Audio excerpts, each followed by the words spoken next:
சொன்னா நம்ப மாட்டீங்க, 15 நிமிஷத்துல இந்த மாதிரி தல தலன்னு வாயில வச்சதும் கரையிற மாதிரி ஒரு சூப்பரான அல்வா பண்ணிடலாம்.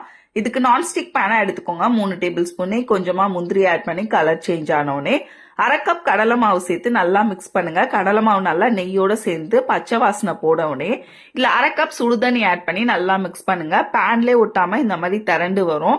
இந்த ஸ்டேஜ்ல 1/2 கப் அளவுக்கு சர்க்கரையும் சேர்த்துக்கோங்க. சர்க்கரை சேர்த்த உடனே திருப்பி அல்வா நல்லா இலகி வரும். இந்த ஸ்டேஜ்ல வந்த உடனே கொஞ்சமா ஃபுட் கலரை தண்ணியில மிக்ஸ் பண்ணி ஆட் பண்ணிக்கோங்க. இது ஆப்ஷனல் தான், உங்களுக்கு வேண்டாம்னா கம்ப்ளீட்டா ஸ்கிப் பண்ணி கொடுத்துக்கலாம். இப்போ நல்லா இதை மிக்ஸ் பண்ணிட்டு இன்னும் கூட 1 டேபிள் ஸ்பூன் நெய் ஆட் பண்ணி ஒரு 5 மினிட்ஸ் மிக்ஸ் பண்ணீங்கன்னா நல்லா நீங்க சொல்ற பேச்செல்லாம் கேட்டு அல்வா உருண்டு திரண்டு வரும்.